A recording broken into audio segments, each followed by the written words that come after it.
राधे राधे, जय श्री कृष्णा। बुद्ध पूर्णिमा पर क्यों की जाती है पिपल की पूजा?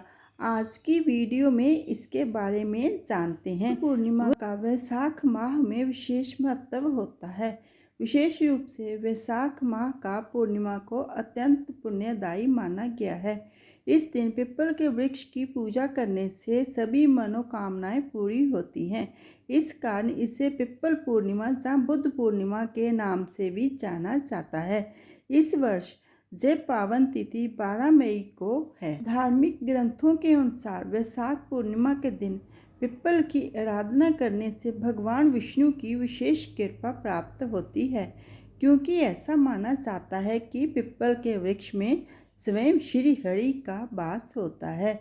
इस कारण ये दिन बेहद शुभ और पवित्र माना गया है। भगवान बुद्ध का जन्म दिवस वैशाख पूर्णिमा को भगवान विष्णु के 9वें अवतार भगवान बुद्ध का जन्म दिवस भी माना जाता है।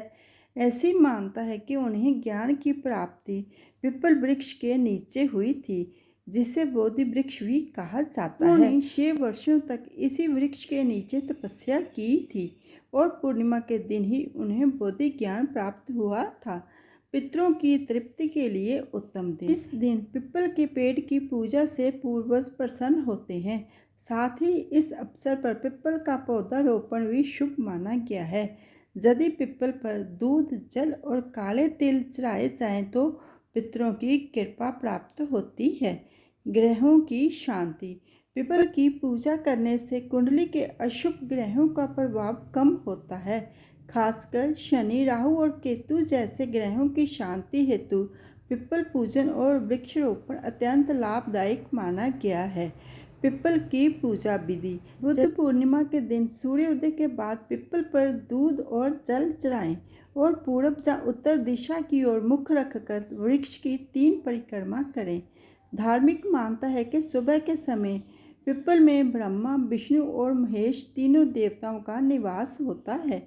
वहीं इस समय इसमें माँ लक्ष्मी का वास भी होता है। इससे घर में सुख समृद्धि आती है। पौराणिक मान्यताओं के अनुसार इस दिन भगवान विष्णु के 9वें अवतार गौतम बुद्ध का जन्म हुआ था। बुद्ध पूर्णिमा के दिन बुद्ध गया में दुनिया भर से बुद्ध धर्म मानने वाले एकत्रित होते हैं और बुद्ध वृक्ष की पूजा करते हैं।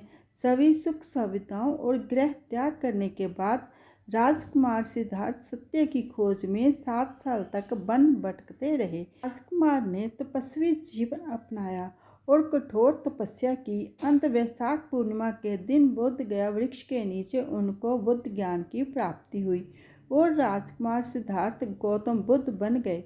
भगवान बुद्ध की जब आँख खुली तो उन्होंने खीर पीकर अपना व्रत का पालन किया। इसलिए इस दिन घर में खीर बनाई जाने की परंपरा शुरू हुई। साथ ही आज भगवान बुद्ध को खीर का प्रसाद भी चढ़ाया जाता है। पूर्णिमा का दिन कई वजहों से विशेष माना जाता है। वैशाख पूर्णिमा के दिन ही गौतम बुद्ध का जन्म हुआ। इसी दिन ज्ञान की प्राप्ति हुई। भगवान बुद्ध के अनुयायी इस दिन भगवान बुद्ध के उपदेश सुनते हैं और उनके मार्ग पर चलने का प्रण भी लेते हैं। साथ ही इस दिन खीर का भोग लगाया जाता है। मानता है कि ऐसा करने से मानसिक शांति और आसपास सकारात्मक ऊर्जा का प्रभाव बना रहता है। बुद्ध पूर्णिमा के दिन भगवान बुद्ध के साथ भगवान विष्णु और चंद्रदेव की पूजा करने का विशेष फल मिलता है। बुद्ध पूर्णिमा का पर्व केवल भारत में ही नहीं बल्कि नेपाल, थाईलैंड, श्रीलंका आदि कई देशों में धूमधाम से मनाया जाता है। इस शुभ मौके पर भगवान बुद्ध की पूजा अर्चना की जाती है। बुद्ध पूर्णिमा को बुद्ध जयंती, पिपल पूर्णिमा और वैशाख पूर्णिमा के नाम से भी जाना जाता है।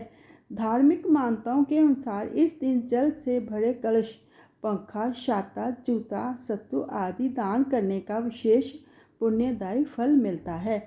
बुद्ध मंदिरों में इस दिन विशेष पूजन किया जाता है और ध्यान, उपदेश और दान पुण्य के कार्य भी किए जाते हैं। हिंदू धर्म में भी बुद्ध पूर्णिमा का खास महत्व है।